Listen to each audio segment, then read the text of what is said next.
दिखाकर धमकी दी, कहा कि अगर मुझे टच भी किया ना तो 35 टुकड़ों में मिलोगे, मैं किसी और की अमानत हूं। चाकू दिखाकर धमकियां देने का सिलसिला 3 रात तक चलता रहा, जिसके बाद दुल्हन ने यहां एक बड़ा कदम भी उठाया। दूल्हे ने दुल्हन के इस ड्रामे के बारे में किसी को कुछ नहीं कहा, लेकिन फिर एक दिन हिम्मत करके अपनी मां को बताया। हंगामा शुरू हो गया। हंगामे के बाद दुल्हन ने साफ साफ कह दिया कि मेरा लव अफेयर है, मुझे मेरे बॉयफ्रेंड अमन के पास में भेज दो। पूरा मामला थाने तक भी पहुंचा है, पंचायत भी हुई है। और अब इस बीच दुल्हन आधी रात को घर की दीवार कूदकर अपने बॉयफ्रेंड के साथ में भाग गई। अब पति और परिवार वाले थाने के चक्कर काट रहे हैं, यानी कि मामला पंचायत तक भी पहुंचा, मामला थाने तक भी पहुंचा। अब दोनों परिवार शर्मिंदगी झेल रहे हैं। जरा सोचिए, सुहागरात वाले दिन एक पत्नी ने पति को कहा चाकू हाथ में लेकर कि अगर टच भी किया तो 35 टुकड़े में काट दूंगी, यानी कि जान से मार दूंगी। और ये बताया कि वो अपने बॉयफ्रेंड की अमानत है, अमन की अमानत है। ये तस्वीर आप देखिए, यहाँ नई नई शादी हुई थी। जरा सोचिए, 29 अप्रैल को शादी हुई थी, 3 मई तक तो पूरा राज सामने आ गया, यानी कि पर्दाफाश हो गया। ये पीली साड़ी में जो लेडी आपको दिख रही है जाती हुई, यही वो नई नवेली दुल्हन है जिसने दूल्हे को धमकाया चाकू के साथ और कहा 35 टुकड़े कर दूंगी। दीवार घर की कूदती है और फिर अपने बॉयफ्रेंड के साथ में ये भाग जाती है। सवाल ये, एक के बाद एक शादियां टूट रही हैं और बॉयफ्रेंड के लिए या फिर अपने प्यार के लिए पतियों को धोखा मिल रहा है, पतियों की जान जा रही है। और यहाँ जो पीड़ित पति है वो इसलिए भी चुप रहा क्योंकि चाकू दुल्हन ने दिखा दिया था। और उसका कहना यह था कि इतनी कहानियां मैं सुन रहा था, इतनी न्यूज सुन रहा था तो डर गया था। जरा सुनिए क्या कहा।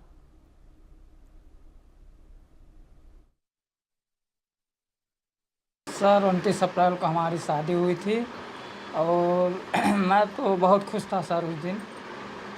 और रात को जो है जब मैं गया लड़की के पास तो सर वो चाकू ली हुई थी। मैं सोचा ये चाकू क्यों ली है, तो मेरे मन में कुछ ऐसे मैं सोचने लगा, कहा चलो कॉमन सी बात है, चाकू ली होगी। लेकिन सर मैं जब उसको टच करने गया तो मुझे चाकू कह रहे, मतलब धमकी देने लगी कि अगर टच करोगे हम तुमको मार देंगे या तुमको मारेंगे, अपने आप को मार देंगे। तो मैं बोला ऐसा क्यों? कह रही है कि मैं और किसी से प्यार करती हूँ और उसका अमन नाम है। तो मैं बोला अच्छा।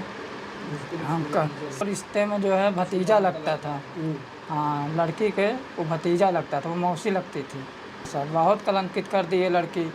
हाँ सर, दोनों परिवार को, हमारे परिवार को भी कलंकित कर दिया और उस परिवार को भी कलंकित कर दिया। हाँ, वो जो अमन था वो कह रहा था सर कि मेरे पास 15 दोस्त है, मैं उस लड़के को मरवा दूंगा और तुम टेंशन ना लो, मैं उसको मार के जो है मैं तुमको अपने पास रखूँगा। हाँ सर, और एक सर और बात बताना चाहते हैं। जो सर वो बोल रही थी कि हमको आप केदारनाथ घुमाने ले चलिए, तो हम सर फिर उसके बाद का मतलब कांड पहले कह रही थी। हाँ, लेकिन फिर जब वो हमको चाकू दिखाई तो मेरे भी दिमाग में आया, अरे तो सही बात ये लग रहा है जो ये राजा रघुवंशी के साथ हुआ है, ये सब सोनम लोग और जो ड्रम में भर दी थी वो सब, तो ये मेरे साथ भी ऐसा कर देते। तब उस दिन मेरे दिमाग में आने लगा। कप्तान निषाद पीड़ित दूल्हे का नाम है। और जरा सुना आपने कि कैसे चाकू दिखाया सुहागरात वाले दिन दुल्हन ने और कहा कि मुझे टच मत करना वरना 35 टुकड़े कर दूंगी। साथ ही ये कहा था मुझे केदारनाथ घुमाने ले चलो, यानी सोनम और राजा की जो कहानी आप अभी तक सुन रहे थे, राजा हत्याकांड, जिसमें शिलोंग ले गई, ऊंची पहाड़ी पर ले गई, धक्का दे दिया। हो सकता है ऐसी कोई प्लानिंग हो, क्योंकि यहाँ उसने अपने पति को धमकाया अपने बॉयफ्रेंड अमन के नाम पर कि 15 दोस्त हैं उसके। अमन ने भरोसा दिया था कि तुम्हारे पति को मार दूंगा, तुम्हें अपने पास में रखूंगा। और इसी आधार पर ये दुल्हन भी चाकू हाथ में लेकर बैठी रही। दूल्हा कहता रहा मैं तो सोता नहीं था, 3 दिन मैंने बड़ी मुश्किल से काटे, मैं डर रहा था, घबरा रहा था कि कहीं सो जाऊंगा तो चाकू से मुझे मार ना दे। लेकिन फिर हिम्मत करके अपनी मां को पूरी कहानी बताई। अब मामला थाने तक पहुंच गया है, पंचायत तक पहुंच गया है। और ये नई नवेली दुल्हन कैसे भाग गई, ये सीसीटीवी में वीडियो आप देख रहे हैं। पीले रंग की साड़ी में फरार होती है दुल्हन, अपने बॉयफ्रेंड के साथ में भाग गई है। पुलिस अब जांच पड़ताल की बात कर रही है। लेकिन जरा सोचिए, जिस तरह से सोनम राजा को लेकर गई शिलोंग, ऊंची पहाड़ी पर कामाख्या देवी मंदिर में दर्शन के बहाने से, ऐसे इसने, सितारा नाम की दुल्हन ने भी प्लानिंग कर ली थी और कहा था केदारनाथ घुमाने ले चलो। यानी हो सकता है एक और पति बलि चढ़ने वाला था, लेकिन उससे पहले ही मामला खुल गया।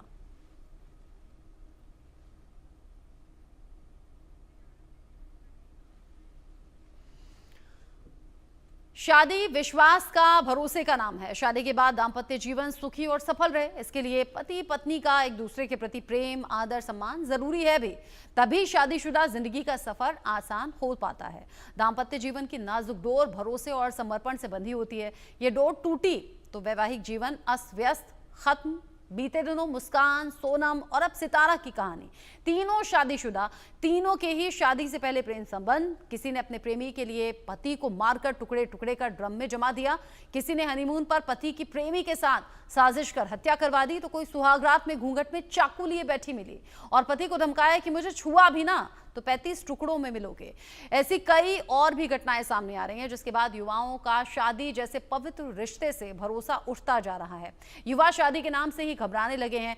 कोई डिटेक्टिव से अपने होने वाले पार्टनर की कुंडली निकलवा रहा है, तो कोई डर से काउंसलर्स के पास में जा रहा है। अब शादी के नाम से मन में लड्डू नहीं फूट रहे, अब शादी के नाम से युवाओं को सिहरन हो रही है, पसीने छूट रहे हैं।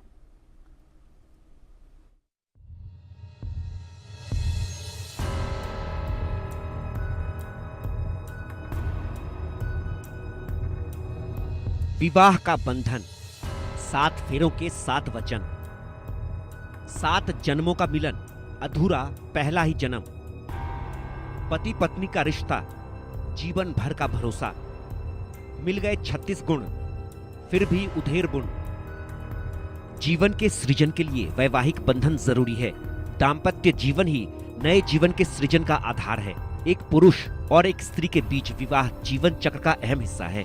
शादी 2 शरीर नहीं, 2 आत्माओं का संगम है। शादी मतलब 7 फेरे, 7 वचन, 7 जन्मों का साथ। सुखद और सफल दाम्पत्य जीवन परंपराओं, संस्कारों और पारिवारिक मूल्यों को पीढ़ी दर पीढ़ी ले जाने का ईश्वरीय वरदान है। स्त्री हो या पुरुष, अपने जीवन साथी से हमेशा विश्वास, भरोसा, साथ की चाह होती है। आपसी सहयोग, समझदारी, भरोसा, समर्पण हो तो जीवन की तमाम तकलीफों, उतार चढ़ाव में भी पति और पत्नी का साथ बना रहता है। बगैर शिकवे शिकायत के जीवन की गाड़ी चलती रहती है अनवरत। आज के आधुनिक युग में हमारा पहनावा ओढ़ावा, रहन सहन चाहे कितना भी मॉडर्न हो, लेकिन जब जीवन साथी की बात आती है तो एक भरोसे की, प्यार की, अपनेपन की तलाश जरूर होती है। हर युवा, हर युवती अपनी शादी को लेकर सुनहरे सपने संजोती है। हर युवा, हर युवती की चाहत होती है कि उसे सर्वगुण संपन्न जीवन साथी मिले। जीवन साथी का साथ 7 जन्मों तक बना रहे, इसलिए कई लोग ज्योतिष से जन्मपत्री तक का मिलान करवाते हैं। लेकिन पिछले कुछ दिनों, महीनों या साल कहिए, समाज में शादीशुदा जिंदगी के कई ऐसे किस्से, घटनाएं और वारदात सामने आ रही हैं कि युवाओं के मन में शादी जैसे पवित्र रिश्ते को लेकर कई शंकाएं, सवाल उठ रहे हैं। युवा अब शादी करने से कतराने लगे हैं। फिर चाहे मेरठ में मुस्कान का पर पुरुष प्रेमी की खातिर अपने ही पति के टुकड़े टुकड़े कर ड्रम में जमा देने का हो, इंदौर की सोनम का अपने प्रेमी के साथ मिलकर हनीमून पर अपने पति का बेरहमी से कत्ल करने का हो, प्रयागराज की सितारा का सुहागरात में अपने पति को पास आने से रोकने के लिए चाकू दिखाकर 35 टुकड़ों में करने की धमकी देने का हो, ऐसे 1-2 नहीं, दर्जनों, सैकड़ों मामले लगातार सामने आ रहे हैं। कहीं पति अपनी प्रेमिका के लिए शादीशुदा जिंदगी को खत्म कर रहा है, पत्नी का कत्ल कर रहा है, तो कहीं पत्नी पति के भरोसे का कत्ल कर रही है, प्रेमी के साथ मिलकर अपने पति की जान ले रही है। शादी के कुछ दिनों, हफ्तों या महीनों के बाद ही पति या पत्नी में से किसी का कत्ल हो जा रहा है, अपने ही जीवन साथी के हाथों। लगातार बढ़ती ऐसी घटनाओं ने युवाओं को झकझोर कर रख दिया है। अब तो कई ऐसे मामले भी सामने आ रहे हैं जब युवा शादी से पहले डिटेक्टिव एजेंसियों की मदद ले रहे हैं, पता लगवाने की कोशिश कर रहे हैं कि उनका होने वाला पार्टनर कहीं पहले से ही किसी और के साथ एंगेज तो नहीं, जिसे वो शादी के बाद भी नहीं छोड़ पाएगा।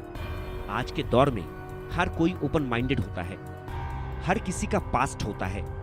शादी के बाद अपने पास्ट को भूलकर नए सिरे से अपने पार्टनर के साथ नई जिंदगी की शुरुआत की जाती है। लेकिन जितनी घटनाएं हो रही हैं, सामने आ रही हैं, उनमें पति या पत्नी अपने पास्ट को, अपने प्रेमी या प्रेमिका को शादी के बाद भी भूल नहीं रहे, छोड़ नहीं रहे, साथ लेकर चल रहे हैं, जिसका हश्र शादी के बाद या तो पति की हत्या या पत्नी की हत्या। कई युवा तो शादी से पहले काउंसलिंग का सहारा भी ले रहे हैं, मनोचिकित्सक से मिल रहे हैं, अपनी दुविधा शेयर कर रहे हैं। ऐसी परिस्थितियों से बचने का रास्ता सुझाने की बात कर रहे हैं, क्योंकि उन्हें डर है कि शुभ विवाह कहीं उनके लिए अशुभ ना बन जाए। Bureau report, India news.